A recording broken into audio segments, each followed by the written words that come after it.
Welcome to another video. Now today I'm going to do a video test on this Nikon 1 series, the J1 model.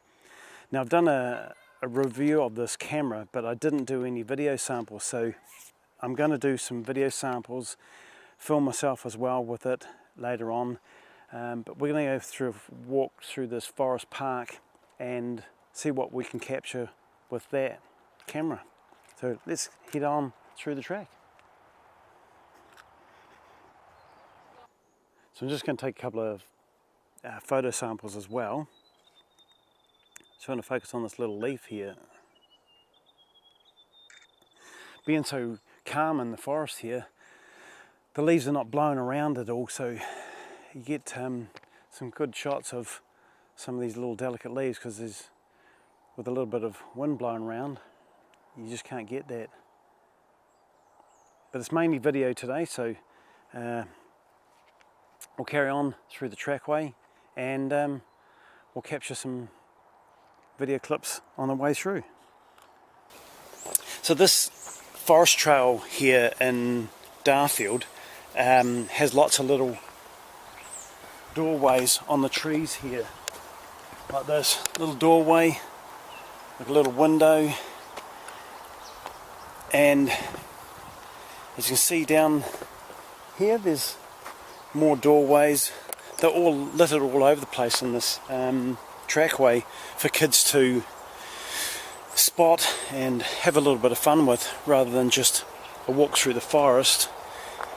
They got lots of little things to have a look at. But we'll carry on and see what else we can film.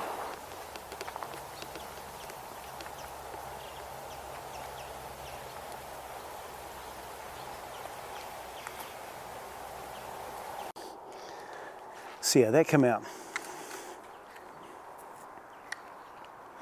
Oh, you're still filming me.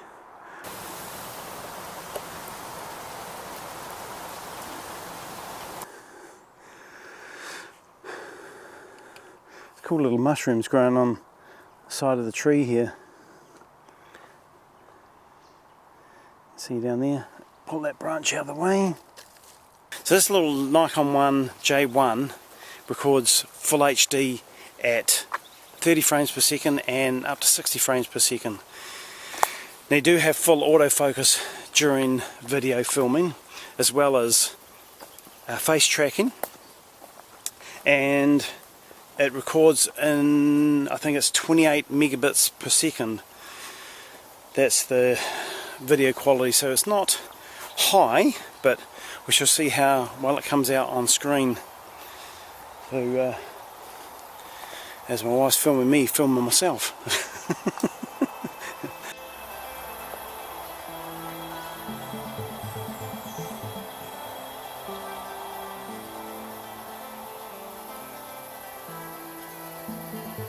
Now the ISO in video, you can set on auto, but you can also put it in full manual mode, so you can dial in whatever ISO you want.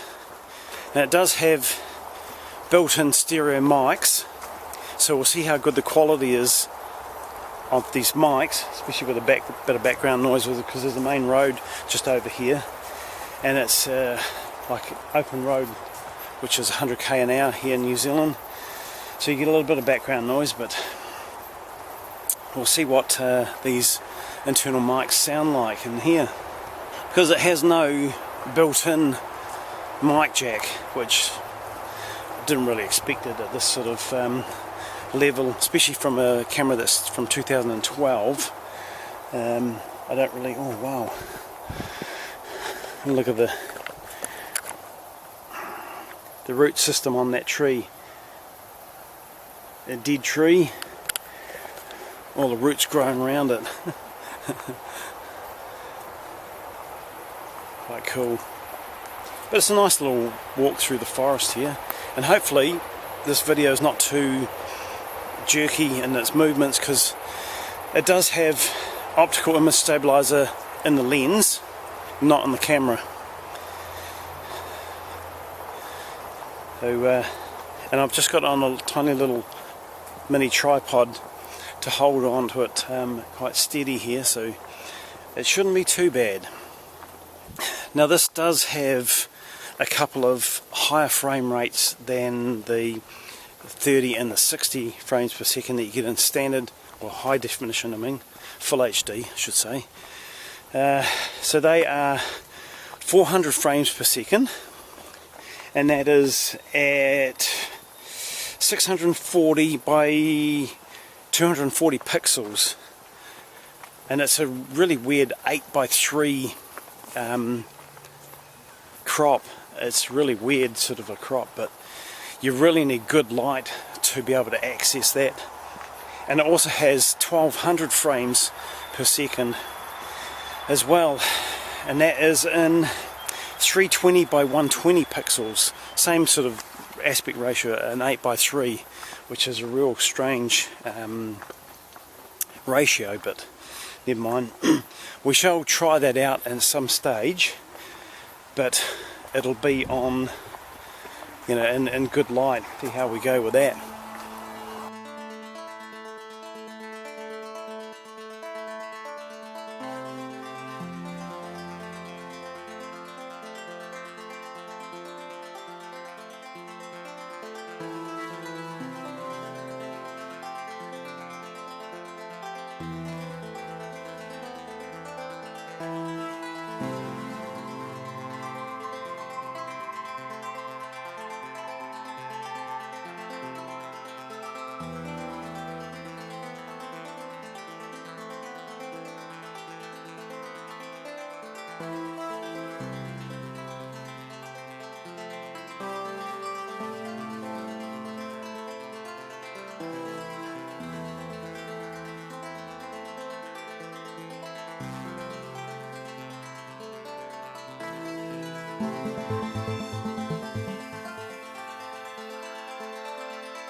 Also, with those higher frame rates, they only capture video for like 5 seconds, and there's no audio in it, which is to be expected at high frame rates like 1200 frames per second.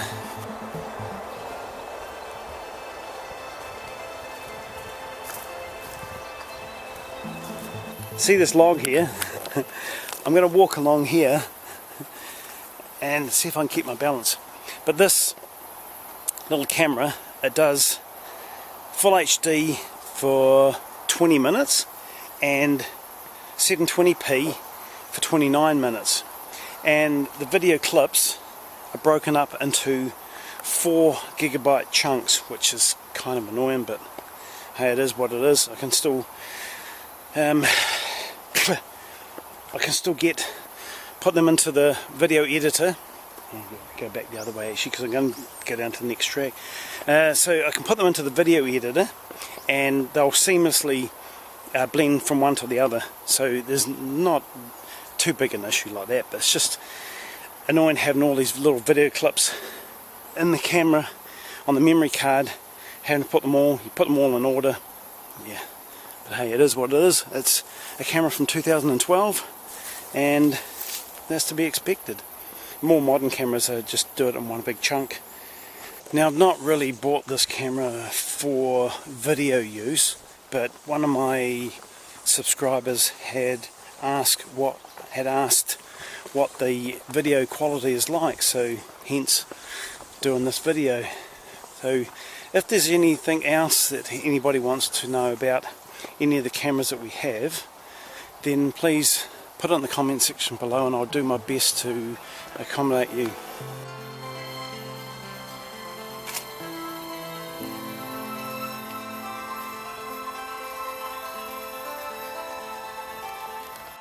So there we have a video all about the Nikon J1 video test. I hope you liked the video, and hope you got some useful information about how well that Nikon 1 performs.